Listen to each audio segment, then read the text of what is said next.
Alors, bon après-midi, Edouard Tekingé. Je suis Hervé Tiwa, je suis jeune chercheur doctorant à l'ESTIC. Je prépare actuellement une thèse en management des médias et le messager se trouve dans le corpus que nous étudions dans le cadre de cette recherche. Et pour avoir lu un peu l'histoire de la presse, il se dit, vous allez confirmer si je me trompe, vous allez, please. Oh, chef. Donc, ayant lu donc l'histoire de la presse en général et de Messager en particulier, on se rend compte que vous avez, à l'époque, vous travailliez à Douala Express et Pierre Diawé, lui, travaillait à la Gazette. Et puis, vous vous êtes rencontrés en 78 pour commencer à parler du projet de Le Messager, c'est bien cela? Nuance. On était des amis bien avant la Gazette et Douala Express. On était des jeunes amoureux de belles lettres. Et les salles culturelles français et américaines nous offraient l'occasion, la possibilité d'avoir des livres gratuitement. Et on se retrouvait là-bas, faire du théâtre, faire de la poésie et tout ça. Il y avait un mouvement intellectuel à l'époque, dans les années 74, avec les Dikonga Pipa, les ministres des Sports, c'est qui le ministre des Sports. L'ancien? Non, le ministre des Sports, non. Le professeur. Bon, le nom va arriver. Le ministre des Sports actuel, Dikonga Pipa, Mouile Bichi de Cameroun Tribune, Eloko Lévy, professeur Eloko Lévy, qui était d'abord comédien avant d'entrer à l'université, Keki Magno. C'était un mouvement, une génération spontanée. Avec les Mouile Kombi, le ministre de Mouile Kombi, effectivement. Chacun faisait ce qu'il voulait. Mouile Kombi était resté dans la poésie et le journalisme, en herbe. Et Ndiaw et moi, on était versés dans la poésie et le journalisme en herbe. Ndiaw avait une influence de René Philombe. Ouais. Qui était un écrivain. Qui était un poète, de grand talent. Et Ndiaw avait donc cette sensibilité-là. Et on s'est donc rencontrés au centre culturel américain. Et on est devenus amis. Et à un moment donné, mes parents m'ont envoyé au nord. On a gardé des relations. Et en 1974, lorsque Cameroun, la presse du Cameroun, le quotidien La Presse du Cameroun, appartenant à De Breteuil, a cessé de paraître, les gars de l'ECJ étaient préparés pour remplacer au pied levé. Et comme ce qui était à la presse du Cameroun, qui était dirigé par des Français, regardaient plus le talent que les diplômes. Donc, on a perdu comme ça des grands journalistes comme les Abodel Karimou, Eugène Letonou, Kazemi Datuatsupa, parce que, à cause du mythe du fonctionnaire, on recrutait par rapport au parchemin. Or, des gars qui ont tenu la presse du Cameroun pendant des années, on a dit, bon, vous n'avez pas de diplôme. Vous ne pouvez pas être recruté. Voilà.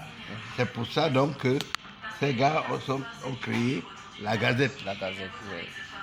Avec à leur tête le rédacteur en chef de la presse du Cameroun, Karimou. Abodel Karimou Africus, qui était dans le lot de ce qu'on a exclu, parce qu'on lui disait de faire un dossier, il dit Moi, dossier, c'est écrit les articles, je ne connais pas d'autres choses. Ah, c'est des gars qui sont... Ils avaient le feu sacré. Il a d'abord travaillé à Courrier sportif du Bénin, qui est l'un des tout premiers magazines paraissant au Cameroun. Ça appartenait à Henri Dion, un imprimeur. Ouais. De fil en aiguille, l'imprimeur a dit bon, je fais une feuille pour. Et Abodé Karimo était là-dedans. Bon, pour revenir à Ndiawedong, je reviens dans 1974. Je le trouve à la Gazette. Comme j'avais des difficultés pour suivre l'école, je me suis dit, bon, il m'a dit, viens aussi travailler là-dedans. Je dis, bon, je vais glaner un peu d'argent et je vais poursuivre l'école. En 1974, donc, lui, il écrivait déjà à la Gazette. Et de fil en aiguille, on m'a nommé chef d'enquête. Et lui était chef d'équipe de reportage à la Gazette. Mais en fait, nous étions des localiers à l'époque, on appelait ça localiers. Les gars qui apportaient les informations du jour, de la ville. De la ville, justement. Oui. Voilà. Ce qui doit paraître demain. Demain, oui. C'est comme ça que nous avons commencé. Et puis, il y avait Sipa. Oui, Jean-Baptiste. Oui. Qui aussi n'a pas eu le cursus normal que les gens voulaient, mais qui était un surdoué. Alors, le tandem Sipa à Baudel, et Ndiawe et moi en bas, ils nous formaient et puis on évoluait. Ensuite, donc, l'autre là, dans l'Express, c'est un ancien journaliste de l'OCAM, Organisation africaine, organisation commune africaine et malgache. Ah, ok. Ouais. Il était journaliste de l'OCAM. A donc créé Douala Express. Et m'a proposé de venir m'en occuper. Ok. Bon, j'ai dit à Ndiawe, donc moi je suis là-bas. Ndiawe aussi était là d'ailleurs, c'est-à-dire qu'il faisait une chronique là-bas. Il faisait des chroniques voilà, sous anonymat. Hein? Sous anonymat. Il signait avec son nom. Oui, oui, oui. Ok. Oh, les gens étaient libres. Ok. Il signait avec son nom. Ndiawe Pius. Ndiapinus. Bon, on n'était pas directement concurrents. Ouais. Et la presse était dans un mouvement de naissance. Oui. Et donc, on a gardé le contact. On était pratiquement dans les mêmes reportages. Dans la même ville. Dans la même ville, dans la même chambre. On habitait ensemble. Ok. Avec un autre... un marketiste qui s'appelait Emeram Bivega. Lui faisait le marketing. Pas le marketing, il était marketiste. Il était marketiste, oui. Oui. Oui, il était marketiste. C'est différent de marketing. Oui, marketiste. Voilà. C'est-à-dire qu'il s'occupait des maquettes, des différentes maquettes des journaux. Voilà. Et des caricatures. Il était aussi dessinateur. C'est comme ça que on a dit, bon, ben, on fait quoi ici? Il faut bien qu'on puisse voler de nos propres ailes. Voilà. Et surtout qu'il y avait quelques années dans la ville qui nous disaient, mais vous enrichissez le Nigérian là, alors que vous-même vous pouvez faire des choses. On a mordu. Ndiawe a vu des gens comme les Koloko Levi qui nous ont donné un peu d'argent. Pas plus de 600 000, je crois. On est parti, on s'est jeté dans l'eau. Ouais. Ça, c'était déjà en 78 ou en 79, l'année où le messager naît. 79. En 79. Novembre 79 à Bafoussam.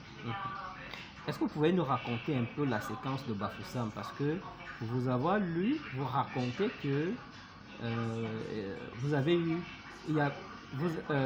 Philippe Tankou, qui était un jeune homme d'affaires là-bas, vous a fait un coup lors de la fameuse soirée d'impression du premier numéro. Ouais. Apparemment, Punjabi vous aurez abandonné à un poisson, au poisson braisé, le maquereau. Quand vous mangez, vous discutez un peu la tête pour rentrer justement à l'imprimerie. Ouais. Qu'est-ce qui s'est passé? Est-ce que vous pouvez nous raconter les circonstances de naissance et les difficultés que vous avez eues à Bafoussam lors de la naissance des premiers numéros de Le Messager? On n'a pas eu de difficulté. Les faits étaient penchés sur notre berceau. Mais sauf que bon, dans toute œuvre humaine, il faut toujours un grain de sable pour nous éprouver, nous rendre plus forts. Ouais. Tant qu'on a flairé le coup, a flairé le coup. Et il vous a encouragé. Et oui, il a accepté. Il dit ok. Mais nous, on n'a pas d'argent, alors on va comment dire, bon, vous êtes donc l'administrateur du messager. Vous êtes devant. Il dit d'accord. Donc il y avait administrateur Philippe Tankou, directeur général Ndiawe Noumeni Pius, directeur général adjoint Edouard King. Bon, on fait notre premier numéro, on n'était que deux, on écrivait nos papiers. On a eu le temps d'écrire nos papiers avant de nous lancer. Il y avait une dame, madame Ngaïwan. Son mari était à l'époque au collège Ngaïwan à Bafoussam. C'était très connu, un ancien député et tout ça. Et qui a mordu aussi à la maison. Elle a dit, bon, ok, moi, je vous donne la publicité de mon collège. Hein? C'est-à-dire qu'on est venu, on a vu le collège, on a fait un article, on est parti lui donner que bon, voilà ce qu'on va payer. Il dit, banco, on vous donne 60 000 francs pour ça. Donc, on avait un peu d'argent, un peu de pub, et Tankou qui nous offrait l'impression.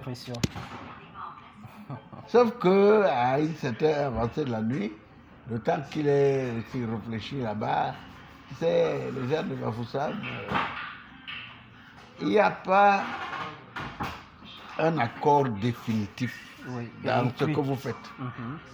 Hein? Ça peut changer tout de suite là. Que bon, j'ai réfléchi, donc je ne suis plus dans le... Mais on lui dit, mais grand, regarde l'heure. On va aller où? Hein? Si vous voulez, le journal, soit vous le vendez, vous prenez votre argent, vous me donnez ce qui reste.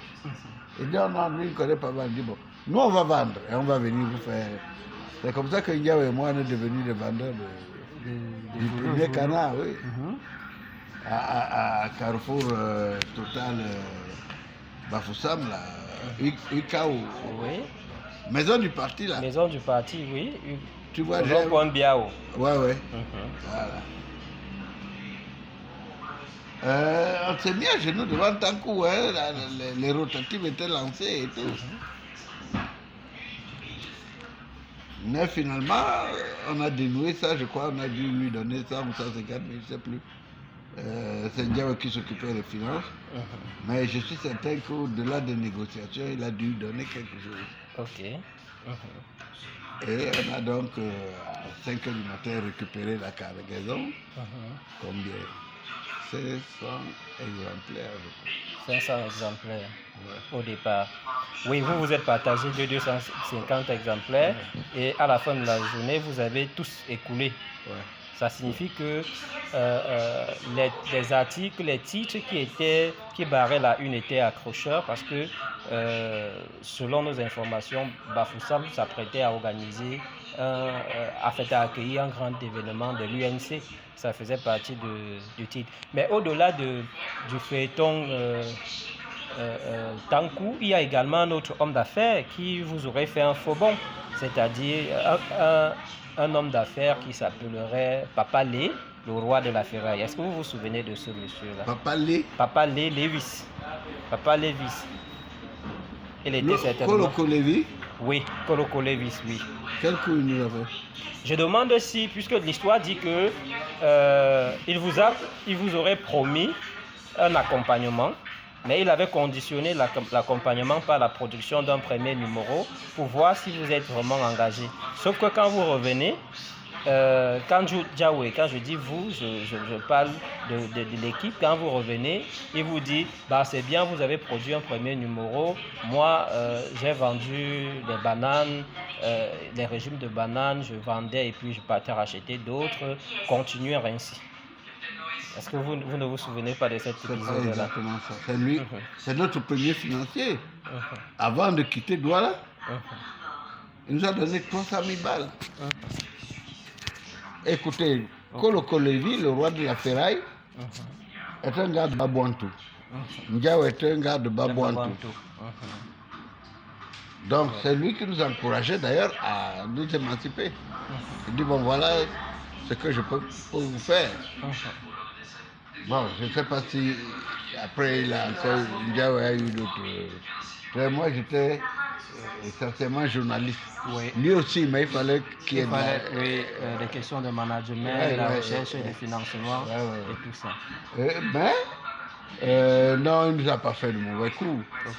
Peut-être on considère comme mauvais coup que quand on est revenu, il a dit félicitations. Bon, allez-y, continuez. Ouais. Et maintenant, comment le journal évolue? Et quelle était vraiment la ligne éditoriale de Le Messager à l'époque, l'esprit? On considère Le Messager comme étant un projet de société. Est-ce que ce n'était pas un projet de société politique? Parce que c'est beaucoup plus sur les politiciens qu'on parle de projet politique. Quelle était la ligne éditoriale, la vision, l'esprit de Le Messager à l'époque, dès le lancement? Non, il n'y avait rien de politique là-dedans.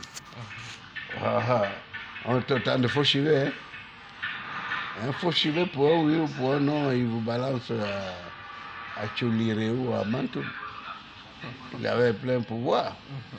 Et nous, à 18 ans, 20 ans, on ne pensait pas politique. On n'avait pas suffisamment d'étoffe intellectuelle pour s'occuper de la politique.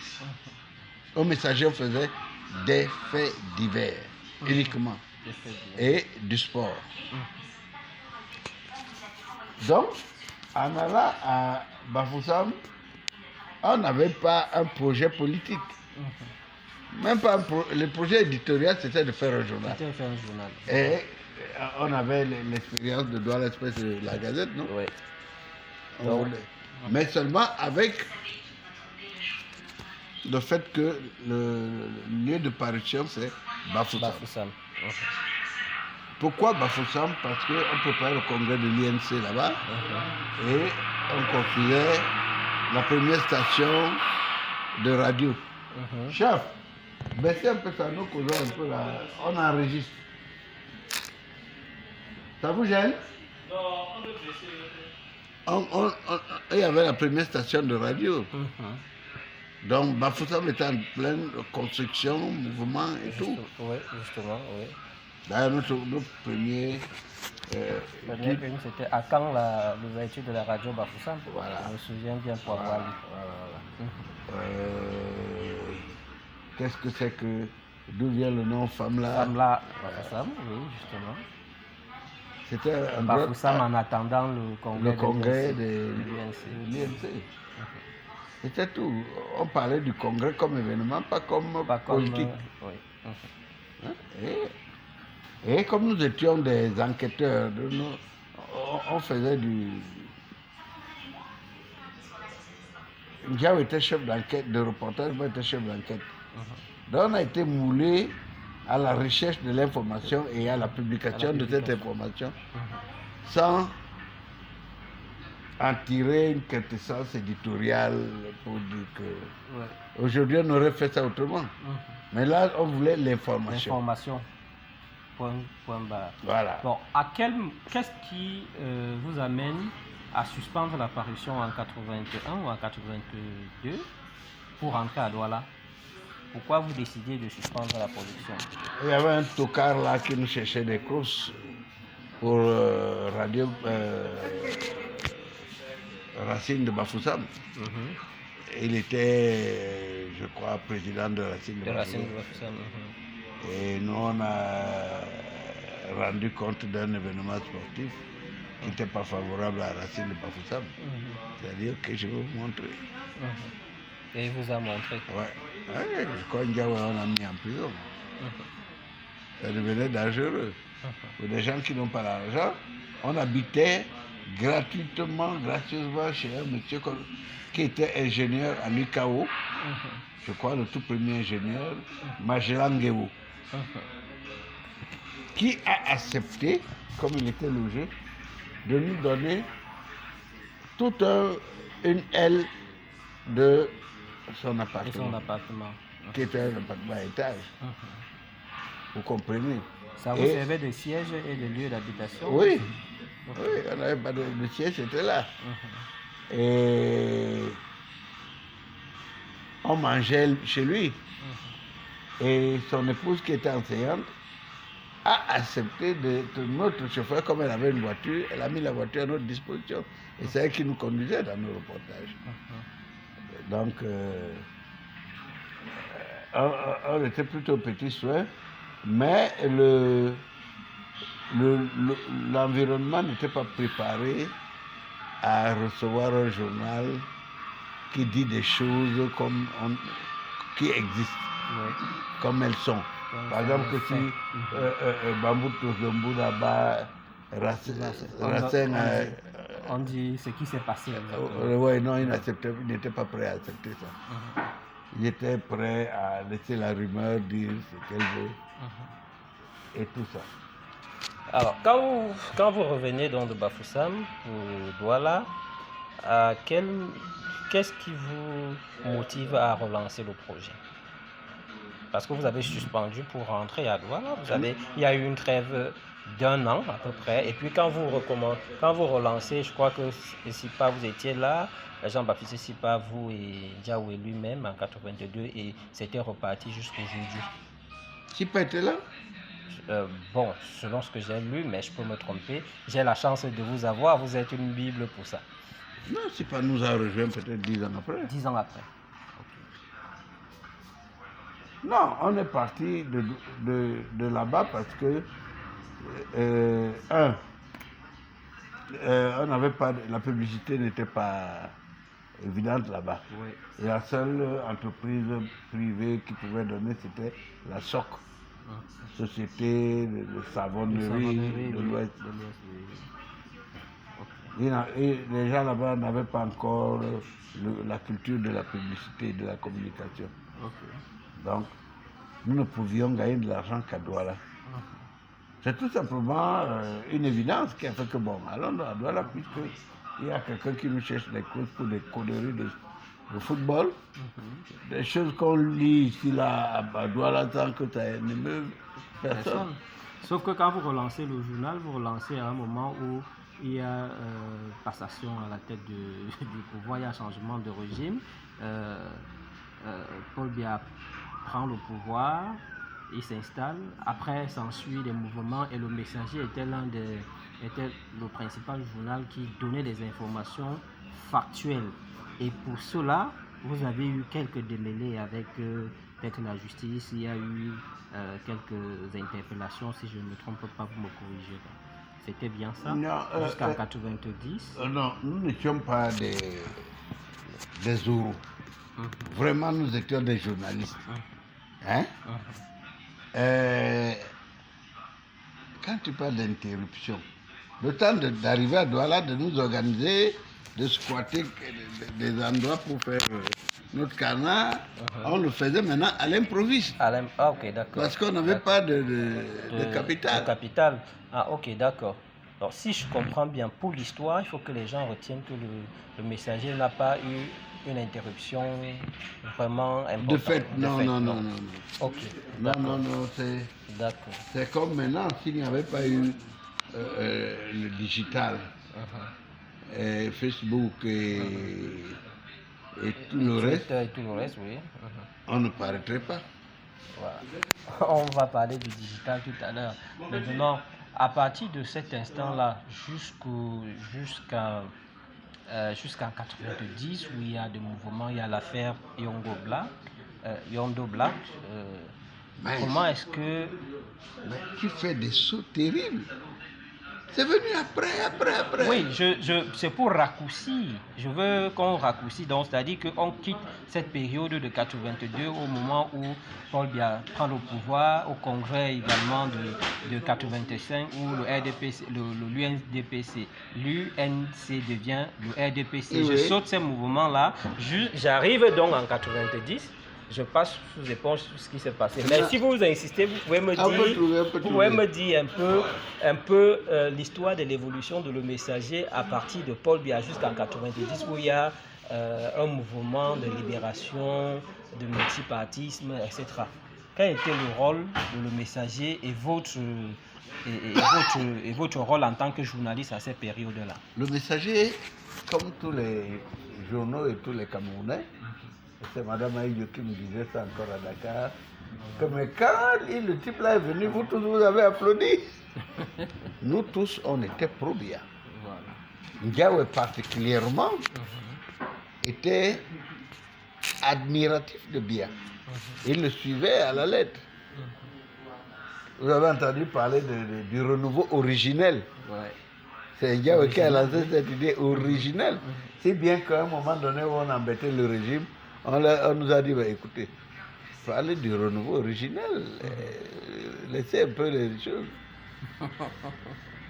Donc, mais avant ça, le déclic est venu de Kamto. Ouais. Avec son fameux débat avec Monon Diana. Oui. C'est là où nous avons basculé.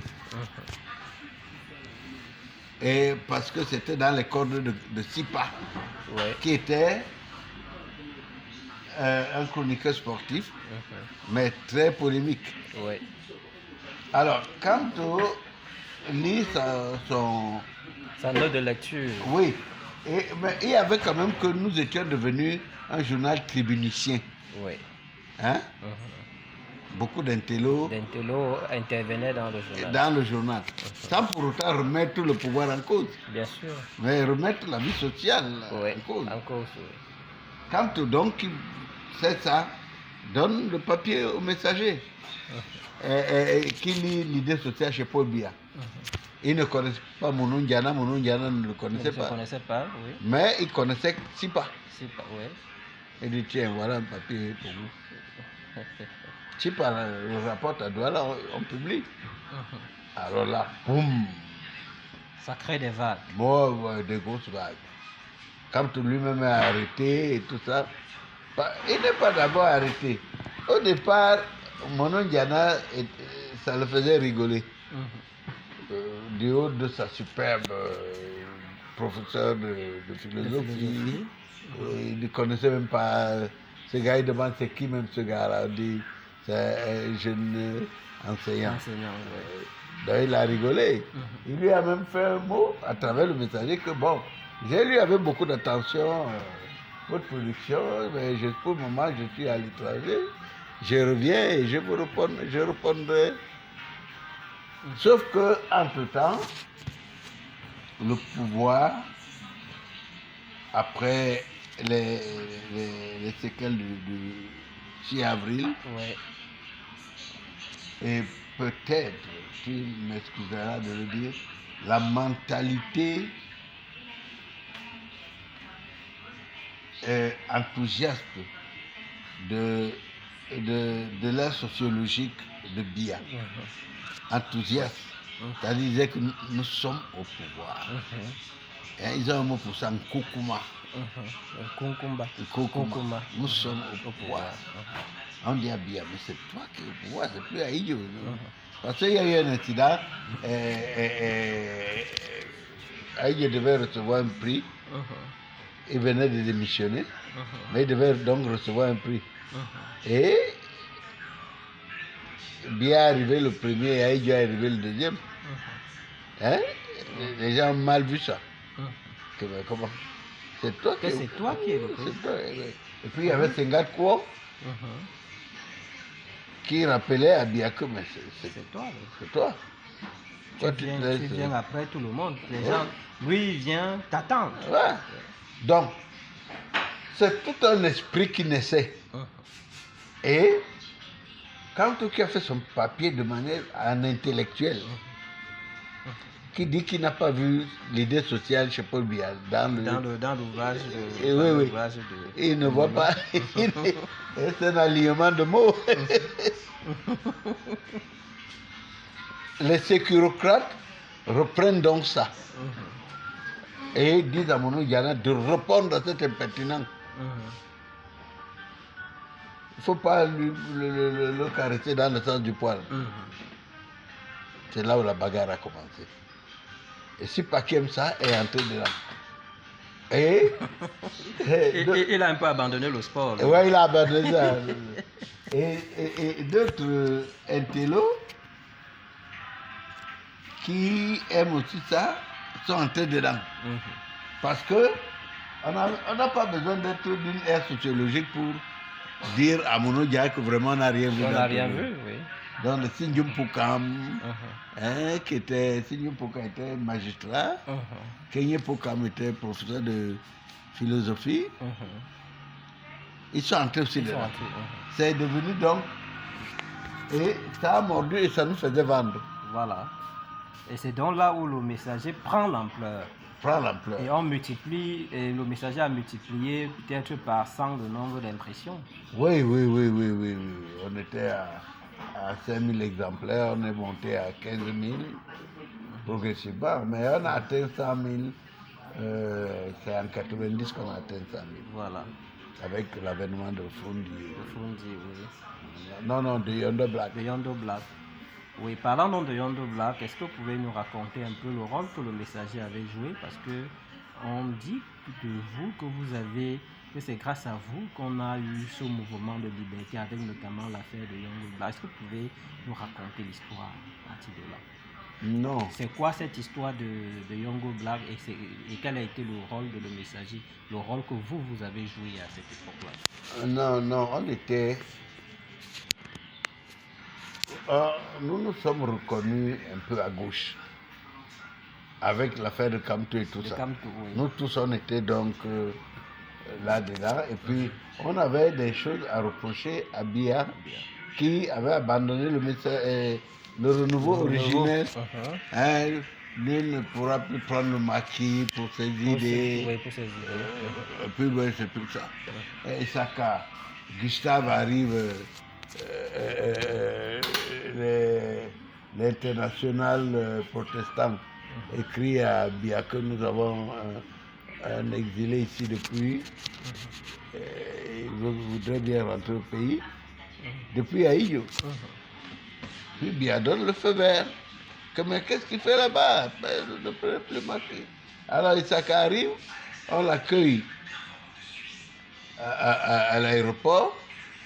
Les flics l'accueillent à l'aéroport et l'amènent en Bopi où on le tabasse correctement. Nous commençons à nous étonner. C'est quoi? Mais c'est quoi alors? C'était donc aussi l'alignement de mots. Voilà. Donc, ce que Biya disait, les sécurocrates et les pouvoiristes surtout de lui disaient cause toujours. Nous, c'est nous maintenant. Nous, on a le pouvoir. Et malheureusement, ça a viré que Kamto était Bamileke, Sindium Poukam Bamileke, Yusdiawe Bamileke. On dit, c'est Bamileke qui veut prendre le pouvoir. À partir de là, il y a une expression qui naît, le monofascisme. Ça, c'est... Oui. Et c'est dans le secte d'intello là que c'est né. Parce que on a aussi entré dans la bagarre. Et il disait le monofascisme. C'est lui d'ailleurs qui a créé ça. Le monofascisme. Joseph Ouna. Oui. Le monofascisme, c'était... Il parlait de... Attends. Non, ça doit être Mono Njana. Non, on accusait Mono Diarra de monofascisme. C'est un jeu de mots. C'est un jeu de mots, oui. Le mono de Ouais. Mono Njana, Ouais. monofascisme. Oui. Ok, d'accord. Mais on a répondu à donner un autre truc. Oui. Ben ça me reviendra. Donc, 82 a été dense pour nous. L'affaire de Sipa, l'affaire de Yondo, John, qui était un ancien journaliste de Cameroun Tribune. Non, de la presse du Cameroun. La presse du Cameroun, oui. Voilà où est la relation. Oui. C'était notre grand frère. Était-il flic? On ne sait pas. Mais il a pris, quand ils ont fait leur réunion, on lui a donné que bon, fais-nous saisir ça. Et il est parti donner à la secrétaire d'un bonhomme au port, d'un de ses frères au port, qui avait une secrétaire. La secrétaire a dit à son patron et à John qui est venu m'a donné là, je suis en train de faire ce travail. Et il dit négligemment, c'est quoi? Ah, il se saute. C'est un projet de... Ouais. Est-ce que le Camerounais était-il peureux? Était là l'occasion pour lui d'entrer dans les bonnes grâces du pouvoir? Était-il déjà recruté? Il a donné ça à Bachangi, qui était le chef d'antenne du Sénère, et la fille Yondo est née, tranquillement. Donc, le Sénère était au courant avant le messager. J'en parlais avec Yondo il y a encore quelques jours. Il m'a montré un bâtiment voisin de chez lui, où les gars du Sénère ont élu domicile pour l'espionner. Pour voir comment les gens qui viennent chez lui et tout ça. Et là, le messager monte au créneau, durcit le ton. On durcit le ton parce que l'arrestation était arbitraire. Ayane avait des amis, parmi les Kane Anissé, les Henriette Ekwe. On n'oublie pas l'économiste Qui avait écrit la fameuse lettre au président.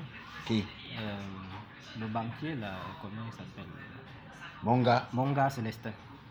Non, c'est un autre domaine. Monga est intervenu après. Oui. Mais le messager avait déjà les racines assez ces solides. racines, oui. Monga aussi. En fait, le messager était une école. Oui. Puisqu'on avait une fonction tribunicienne et on l'affichait. Monga aussi, qui avait des choses à dire, a commencé à écrire au messager et a fait une lettre assez provocatrice. Et le pouvoir a agi bêtement comme d'habitude. On a fait une grosse affaire. Tout le monde a été ceinturé pour un procès qui ne valait même pas la peine. Voilà. Mais ça maintenant, le messager était bien avec le pouvoir intellectuel. Mais il y avait des rustres là-dedans qui voyaient tout mot. Oh, les gens de l'Ouest, ils veulent encore. C'est un peu comme avec Martinez là. Oui. Au lieu de suivre le truc de Martinez, je dis que non, c'est républicain. Mais c'est comme ça qu'ils sont. C'est comme ça qu'ils sont.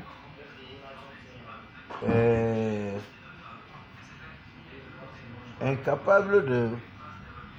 Ils le savent. Comme nous les Douala, par exemple, nous savons tous que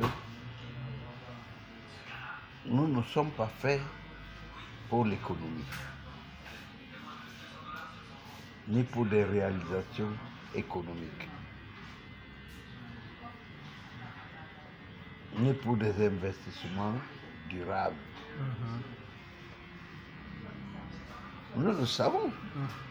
C'est-à-dire que tu nous donnes du terrain, on ne sait pas quoi en faire.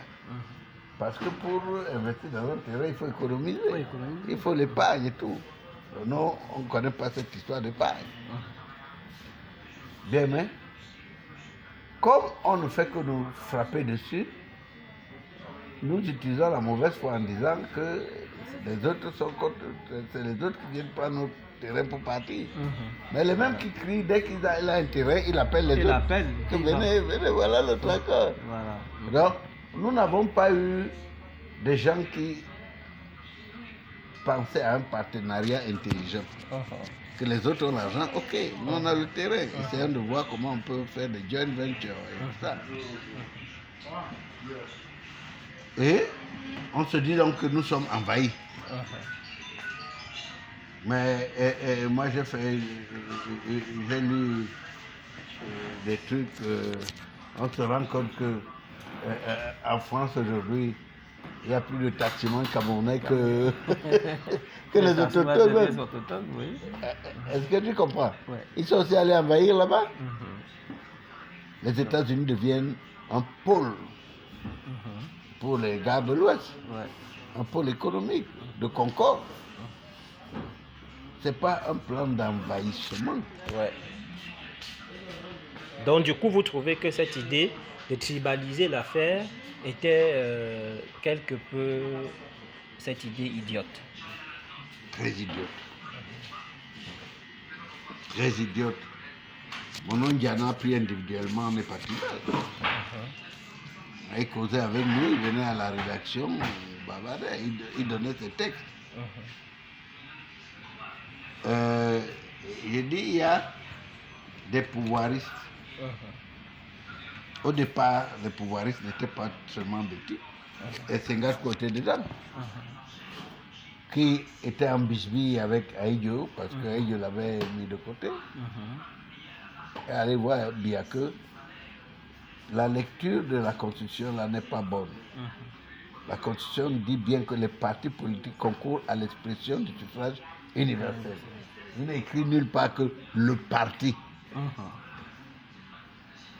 Hein? Ouais. Alors réveille-toi, toi aussi. Alors, je vous amène sur un tout autre terrain parce qu'après on sait ce qui se passait, il y a eu beaucoup de condamnations, etc. On en compte plus aujourd'hui. Mais avant cela, comment est-ce que vous avez évalué le management de l'entreprise pendant que on menait tous ces combats, s'il faut appeler ça combat? Les journalistes qui travaillaient dans l'entreprise, comment étaient leurs conditions? Est-ce qu'ils avaient toujours des problèmes de salaire qu'on connaît aujourd'hui? Est-ce qu'on était dans la précarité ou c'est entre-temps que la précarité naît, à votre époque? D'abord, le journal n'était pas une entreprise au sens classique du terme. Et c'est l'autre jour que je disais, je causais avec Jules Ndiawe, le fils de Pius, qui m'a dit à l'oreille que tu sais que papa a levé ton nom sur l'autorisation là. Voilà donc comment c'est. Nous étions à un régime de déclaration. Mais au moment où naît le messager, on est à un régime d'autorisation. L'autorisation est individuelle. Non. Puis il y a directeur adjoint Edouard King et Mirambi Vega, secrétaire général. Lucien Claude Kameni, commercial. Donc on a fonctionné comme ça, sans nous poser des questions. Notre problème, c'était de réaliser des exploits sur le plan éditorial. Hein? On a donc laissé à Pius le management. Lui-même aussi, il devait bien le faire, puisque regarde les équipes de football. Lorsqu'il y a des élections dans une équipe de football,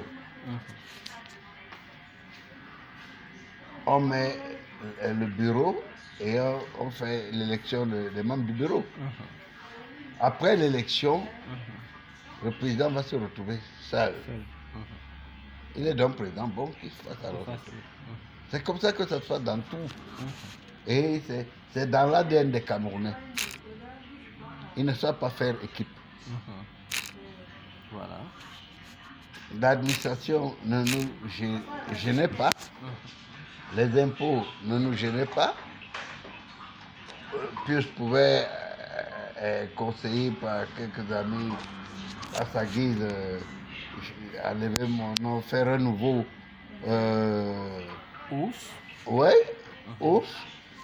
Et même au niveau administratif, un nouveau messager. Un nouveau messager. Oui. Ça ne gênait personne. Et il en a profité. Parce que on a eu beaucoup d'amis qui voulaient entrer dans l'actionnariat. Le Pius était jaloux du messager.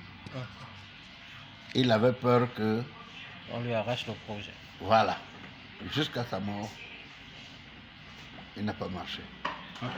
Et le traitement, puisque vous étiez ses proches collaborateurs, est-ce que vous vous plaignez des traitements salariales, des conditions de travail et des jeunes journalistes que vous recrutiez à l'époque-là? Comment ça se passait? Les jeunes journalistes, sans doute. Il n'y avait pas une grille de salaire. Mais on ne pouvait pas payer Edouard King comme un autre. Voilà. Bien sûr. Donc c'est au pif.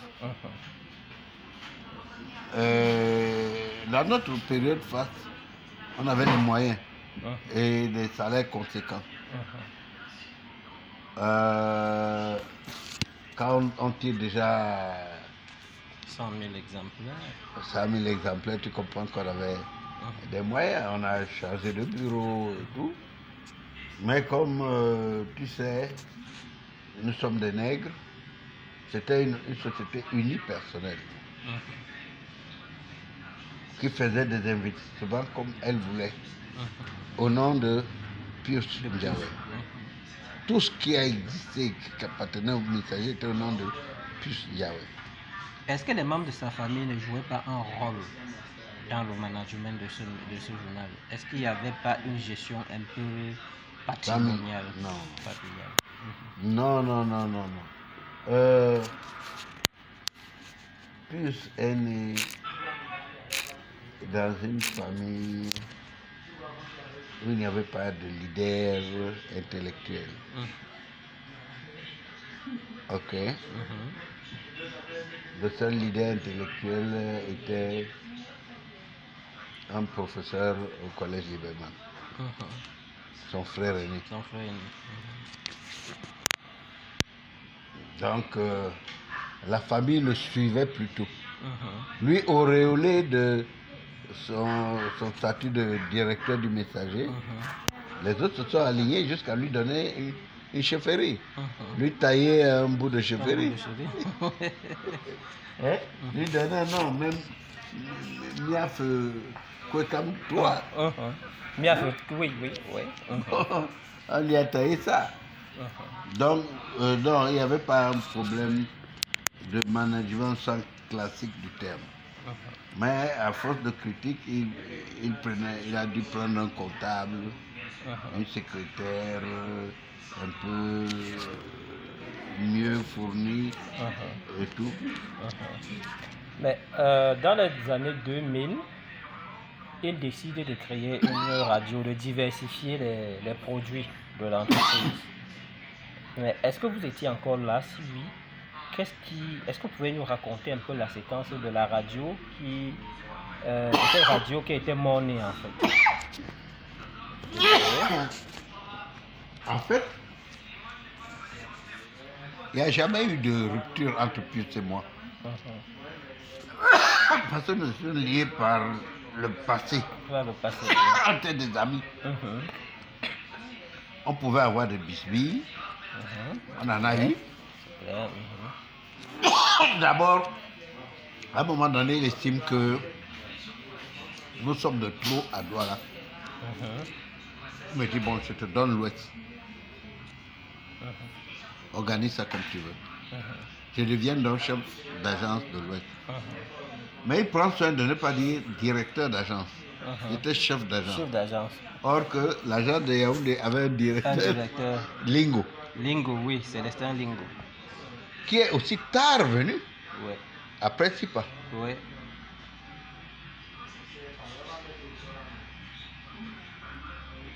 Voilà donc comment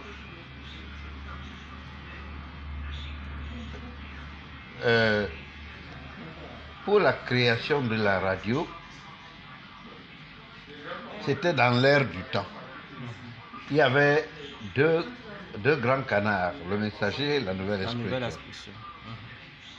Et les autres suivaient seulement. Hein, Et dans l'air du temps, donc, il nous faut maintenant des radios pour soutenir notre croissance. Tchunke avait sa propre démarche, compte tenu des rapports très étroits qu'il avait avec le pouvoir. Le pouvoir? Oui. Mais écoute, un jour, Tchunke dit, bon, écoutez, on fait trop de censure, allons voir Fauchier. Zébazé dit, tu es fou, on va le voir. Tchunke dit, mais je peux arranger ça. Mais il arrange. Et on embarque tous, on va à Yaoundé.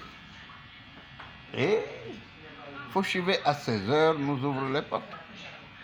16h c'est quoi? 2h du matin, 3h du matin.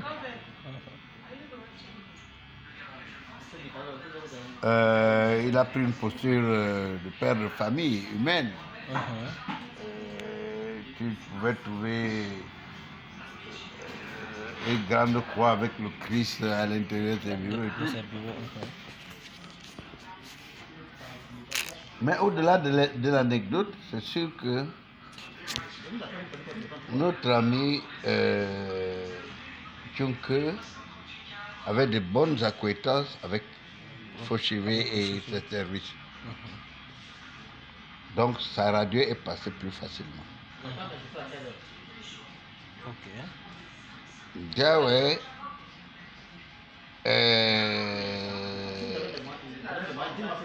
qui n'en avait pas moins de bonnes acquaintances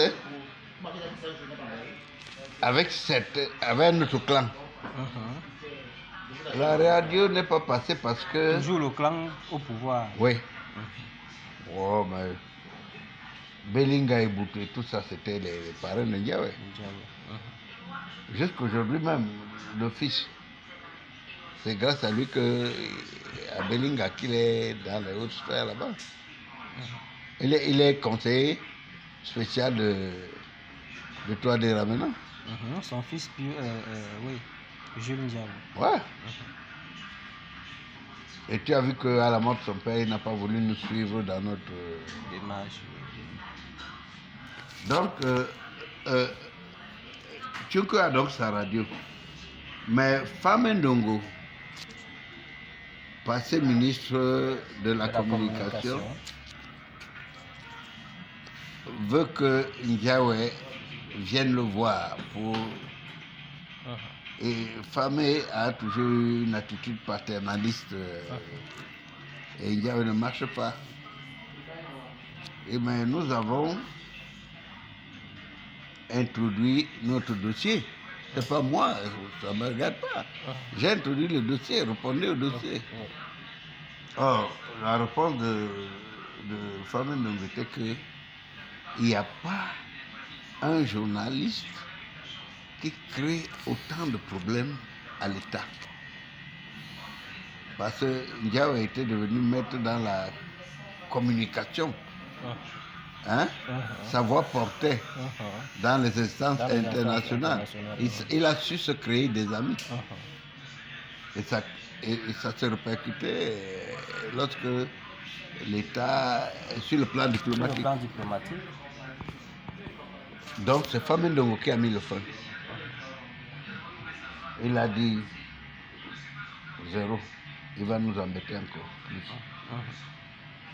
Voilà pourquoi ça s'est passé comme ça. Très bien. Quelques années plus tard, Diawé décède dans les conditions qu'on connaît. Mais euh, après sa mort, est-ce que Edouard Kingi est toujours dans le projet? En d'autres termes, comment vous évaluez le management du journal après Tous Diawé? Parce que euh, selon certaines sources, et je suis à une source très potable, on dirait que le directeur de publication qui a remplacé Pius Ndiaye et son fils Jules Ndiaye auraient fait infiltrer le parti au pouvoir et que le RDPC se servait désormais du journal pour faire un certain nombre de choses. Est-ce que vous vous sentiez encore à l'aise après la mort de Pius Ndiaye ou vous étiez déjà quand même un peu à l'écart du projet? Non, j'ai toujours été là. Voilà. Puis c'est mort en 2010, non? En 2010, ça m'a, oui. On venait d'avoir une querelle pour Bafoussam, où je suis parti et tout. Mais dès qu'il est mort, puis est venu m'appeler, il dit viens au travail. Ouais. Donc j'étais au courant de. La question c'est de savoir quoi. Alors, aujourd'hui, quand vous regardez le messager après la mort de Pius, quelle évaluation vous faites de son management et de ses conditions de production? Est-ce que le messager aujourd'hui reflète encore le messager que vous avez fourni? Non, après la mort de Pius, c'est Sipaki était. D'abord directeur de publication, Ouais. avant Frédéric Vungu? Oui. Ouais. Oui. Non. Je pense que c'est l'inverse. Oui, c'est Frédéric Bungu qui était directeur de publication. Mais qui a nommé Bungu? Est-ce que la famille ne gérait pas le journal? Je vois. Bungu est le beau-père de Michael Ndiaye. Donc, une des Ndiaye est la femme de Bungu. Ouais. Je crois que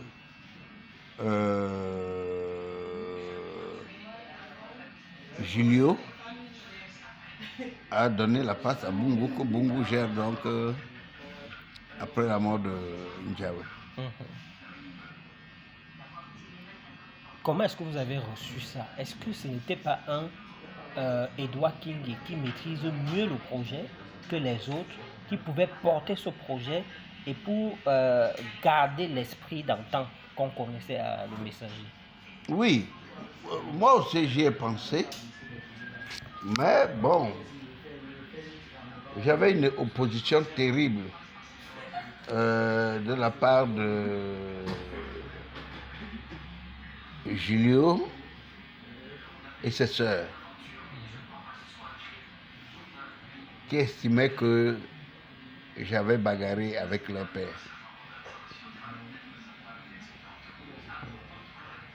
Ils ont gardé cette idée. Mais avant la mort de Pius, on a toujours été ensemble. Hein? Lorsque la bagarre a eu lieu au messager, sa femme est venue, ma femme est venue, ça s'est arrangé là. Hein? Mais avec la fâcherie, je suis d'abord rentré chez moi. Je dis, bon. La bagarre a eu lieu en quelle année? En 2000. En 2002. En 2002. Mais il décède longtemps après. Longtemps après. Donc le problème, ça ne posait plus de problème. Vous avez arrangé vos problèmes. Oui, mais ça a ressurgi après sa mort. Après sa mort. Bon, ça c'est des histoires de pouvoir. De pouvoir, oui. Donc ils m'ont barré la voie. Ceux qui dirigeaient à l'époque là, c'est-à-dire Amandla, la fille de Ndiaye et tout ça. Bon. Et à un moment donné, Michael a repris donc le journal. Michael, c'est qui? Michael, c'est le grand frère de Ndiaye. M'a donc appelé de diriger le journal. Ça s'est terminé dans les bagarres. Michael a été chassé à l'aide de machettes. C'est-à-dire Dans la que... famille. Non, pas Julio. Pas Julio, oui. Julio et sa mère, et la mère de Julio, Mhm. sont venus qu'ils ne veulent pas de Michael. Tu comprends? Et puis vous estimez que à partir de là, ça a des conséquences sur l'existence du journal, sur le management du journal. Ça a eu des conséquences graves. À un moment donné, nous, les journalistes de la première heure, on ne voulait pas, on disait à Julio, faites le truc là dehors là, mais nous, tu nous laisses travailler comme on veut. Si tu ne veux pas, on dépose nos bics, on s'en va. Ça, au moins, il essayait de... Bon, il a introduit Bungu. Bungu faisait du sport, ça fait pas 2 ans. Bungu qui a été recruté pour le projet de la radio. De la radio. Le nom de directeur de publication, il n'était pas outillé pour ça. Et il nomme comme rédacteur en chef Njipou. Alain Njipou. Oui. Qui était aussi recruté par le FNE, qui a été envoyé par le FNE. C'est pour te dire que le messager commençait à être beaucoup infiltré. Et on a compris après qu'il était vraiment infiltré. Il y a une image qui ne me quittera jamais. C'est Julio en train de poursuivre Sipa avec la machette en bas de l'immeuble. De l'immeuble jusqu'en bas. Ouais. Le vieux Sipa, 72 ans. Ça a été un choc pour vous? Oui, j'ai porté Julio. Sipa était là. À la Gazette. À la Gazette, oui. La mère de Julio est venue déposer Julio devant la Gazette avec sa valise. En disant, Abonné lui demande, mais c'est quoi? Il dit que le gars là, je vais lui montrer que je suis une fille étonne. Donc j'accouche, il ne me donne même pas 5 francs, il voit quoi que c'est moi qui l'a déposé là. Elle est montée dans un taxi et est partie. Abandonner l'enfant. Ouais. C'est la sœur de Ndiawe qui vendait du poisson à Grand Moulin qui a fait grandir Julio. Et je ne sais pas trop pourquoi Ndiawe n'a jamais voulu reconnaître Julio. Alors Julio ressemble comme 2 gouttes d'eau. Comme 2 gouttes d'eau, oui. Mais il s'appelle Ombede. Il s'appelle pas Ndiawe. Si bien que lui aussi il est en conflit avec les filles Ndiawe qui ont porté plainte pour usurpation de nom. Voilà. Et la famille, les autres membres de la famille ont laissé le projet du journal. Oui, il n'y avait personne. Il n'y avait personne pour gérer. Il n'y avait personne. Ndiawe n'a pas associé les membres de sa famille à la gestion du journal. Si Michael, son grand frère, s'est immiscé, c'est parce qu'on cherchait une autorité morale. Parce que quand le messager, on créé le messager, on l'a créé au collège Lieberman. On allait chez Michael, qui nous dépannait des petits sous comme ça pour faire des courses et tout. Donc on le connaissait. Du moins les anciens le connaissaient. Donc pour couper court aujourd'hui, le messager tel qu'il est aujourd'hui, on aura, de votre point de vue, ça a perdu de sa substance. Mais c'est fini. C'est fini. Il n'y a plus de messager depuis peut-être 5 ans. C'est devenu comme Human au Raël, le RDPC, que chaque membre du RDPC a son RDPC à part, qu'il gère, un morceau de RDPC qu'il gère. Au messager, chacun a son morceau du messager qu'il gère. Pour survivre. Les gars ont déjà fait 7 ans sans salaire. 7 ans sans salaire. Bon. Est-ce que tu comprends? On ne peut pas discipliner des gens comme ça. Donc pour survivre, il faut que le journal ait un semblant de survie. Ouais. On le voit dans les revues de la presse. Ben, il tire même pas 500 exemplaires.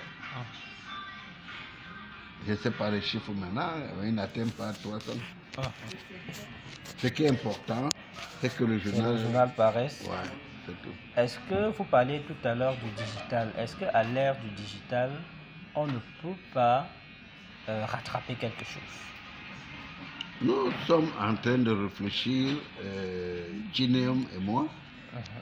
On a créé les Amis du Messager. Ouais. Un groupe qui veut sauver le Messager. On veut le structurer pour entrer de plein pied à l'ère du digital. Il y a des difficultés, par exemple, les archives n'existent pas. Tu te rends compte des archives du Messager? Les archives seulement valent énormément. Mais elles n'existent plus. Il y a une petite partie qui est abandonnée dans le château abandonné de Ndiawe à Bonaberi. Chacun a quelques-uns. On essaie de reconstituer tout cela. Et nous réfléchissons sur la manière de créer une société ou un nom commun, ou bien une société pour pouvoir lancer le Messager sur la base du digital. Parce que l'environnement aussi fait qu'il n'y a plus de journaux. Oui. Il faut le reconnaître. La force de vente a vieilli et est partie. Ceux de maintenant ne sont plus capables, ne sont plus prêts à avoir 50 francs de commission par jour et tout ça. Ceux d'avant ont pu s'enrichir parce qu'ils prenaient le journal et le distribuaient sur les comptoirs du marché. Et le soir, venaient reprendre le journal et empochaient 50 francs par... 50 francs, 100 francs par jour. Bon, ça ne se ressentait pas parce que le journal tirait beaucoup. Et maintenant, ça se ressent. En plus, il n'y a plus de vendeurs. Il n'y a plus de vendeurs de journaux. Donc, il faut trouver dans le moyen de vendre sur le digital. Vendre sur le digital. Or, nous demandons à la famille Yahweh, c'est-à-dire ses enfants, de nous faire les comptes du Messager, quel est l'état financier du Messager. Elles se débinent, elles ne veulent pas qu'on parle, qu'on prenne le Messager. Non, on ne peut pas prendre, on veut vous aider. Donc on réfléchit sur comment quand même surfer sur ce refus-là pour créer quand même quelque chose. Quelque chose et de sauver l'idée du projet. Oui, les juristes ont pris le dossier du Messager pour voir si le Messager peut être créé sans que cela ne compromette le fait que Yahweh a été l'ancien patron. Et ces deux filles ne veulent pas entendre d'autres choses. Elles sont les patronnes. Et si tu as vu, par exemple, le ministre des Finances, si tu as vu Mebengo, ils passent régulièrement à la une du Messager. Voilà. Ça, c'est les filles, là. Ils finançaient fort pour passer. Pour passer. Avec des articles clés en main. Et je n'ai aucun moyen de pression. Je leur ai rappelé que je vous ai vu, je vous ai porté, je vous ai vu naître. Laissez que nous puissions faire un journal rentable pour tous. Au-delà du journal, c'est devenu un produit culturel. C'est devenu un patrimoine national, le Messager. Oui, si le Cameroun était un pays normal, ce serait un patrimoine national. L'État serait en droit de récupérer les acquis du Messager pour nous faire prospérer, tout en lui laissant cette indépendance-là. Hein? C'est une structure nationale. C'est un grand patrimoine de l'État. Mais qu'est-ce qui est patrimoine aujourd'hui au Cameroun? Il y a quoi? Alors, on va sortir de l'entretien, Edouard, sur la réorganisation. Vous avez créé un groupe de réflexion pour la réorganisation. Est-ce que vous pensez que c'est pertinent de faire un certain nombre de revendications auprès de l'État, c'est-à-dire par exemple la subvention? On a vu les débats avec les Ligue 94 qui créent grand bruit au Cameroun. Est-ce qu'on ne peut pas, au niveau de le messager, solliciter une vraie subvention et non pas seulement l'aide publique à la presse privée pour contribuer à développer ce journal et au-delà de ce journal, l'ensemble des journaux au Cameroun, des entreprises de presse au Cameroun? Nous avons dès l'origine refusé l'aide publique à la presse. On n'a jamais touché ça. C'est une connerie ça. Puisque c'était une aide au pif. Hein? Ouais. Il suffit que Issa Chiroma se réveille d'un beau matin, dit bon, donner à l'autre 300 000. D'ailleurs, c'est passé de 250 millions à 55 millions pour l'ensemble des entreprises de presse au Cameroun. Mais c'est un scandale donc qu'un individu prenne des milliards au titre d'aide publique à la presse pour lui seul. Et les autres journaux ne se partagent rien. Et ce n'est pas possible. La presse audiovisuelle est multiple. Il y a une nouvelle expression à côté, qui a un autre ton. Il y a la CRTV qui a un autre ton. On devrait donc pouvoir, pour une information plurielle, aider chaque organe de presse à s'épanouir. Le Cameroun a d'ailleurs tout à gagner. Vous savez que les journaux français qui sont vendus ici sont subventionnés par la France. Par la France, oui. Bon, ils ne perdent pas. Alors, nous avions des lecteurs au Gabon, en Centrafrique et tout ça, au Congo. Maintenant, on n'a plus rien. Et c'est donc, nous sommes en train également de réfléchir, mais pour l'aide publique à la presse, il y a tellement un désordre tel que il faudrait que les parlementaires puissent être sensibilisés à ça, puisque la presse participe du rayonnement d'un pays. Donc vous proposez qu'il y ait des lignes budgétaires à l'Assemblée, qui passent à l'Assemblée pour financer les médias privés.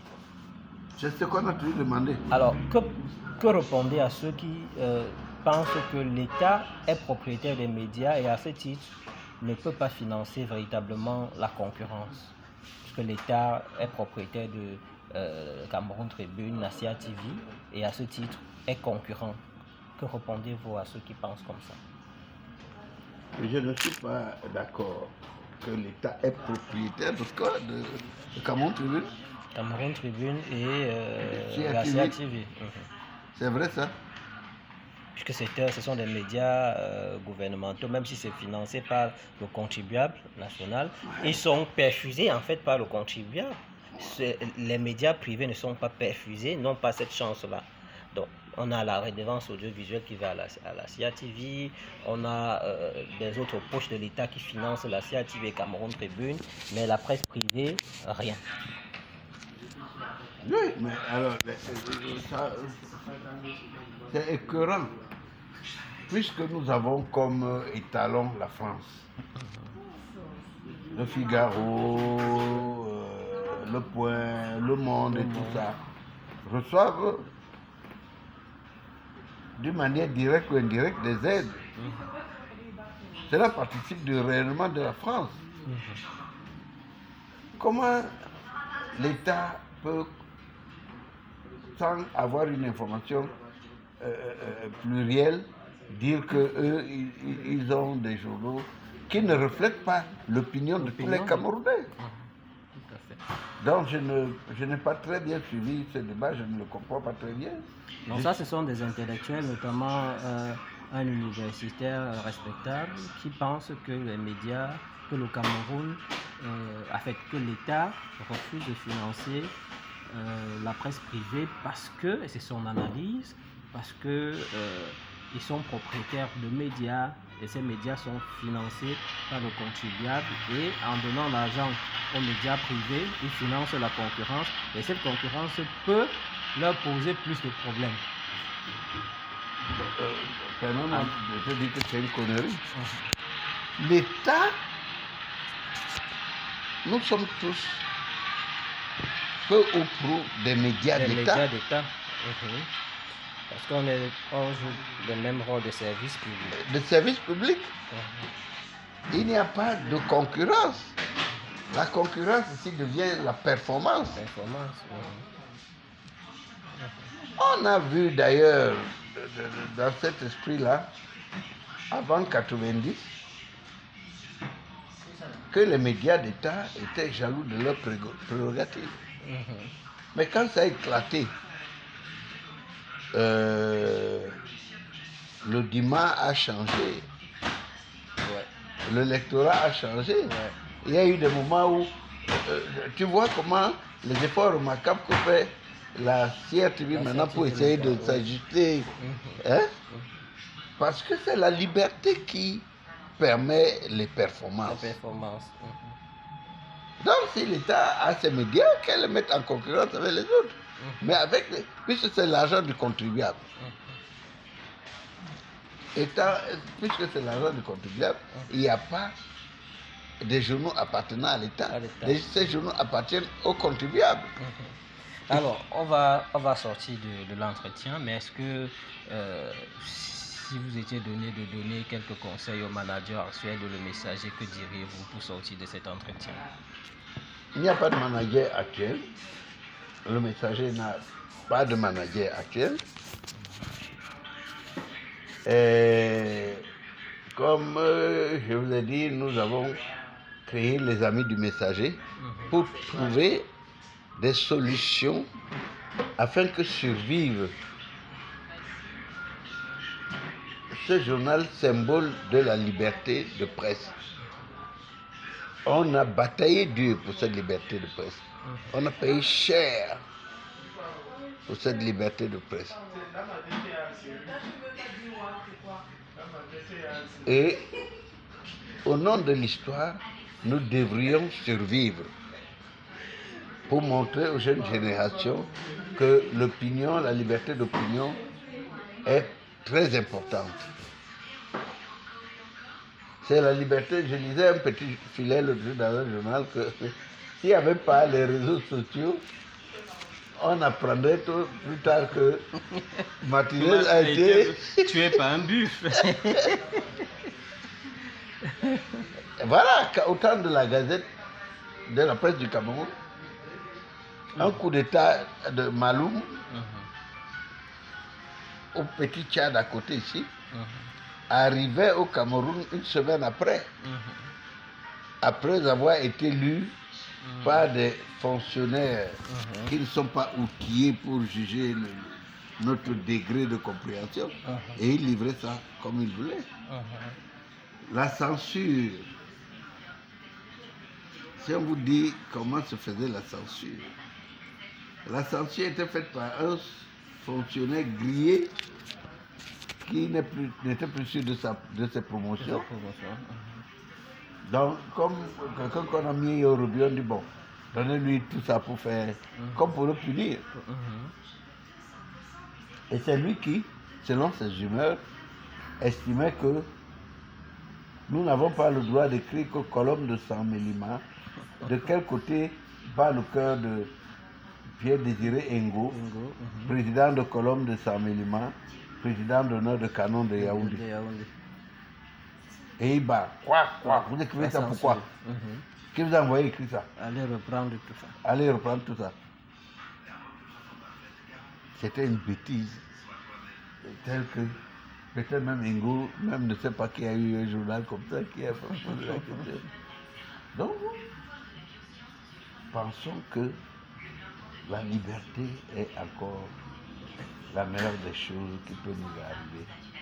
C'est tout le mal que je souhaite à ce pouvoir de comprendre que l'idée du président Biya qui disait que personne n'avait plus le droit d'aller au marché pour exprimer son opinion, c'est une idée large qui veut dire que nous devons débattre de l'avenir de ce pays. Et la presse est le creuset où on débat. Le messager, tant qu'à faire, doit être donc... Nous sommes prêts à accepter que l'État reprenne le messager. Mais aux conditions de liberté. De liberté, oui.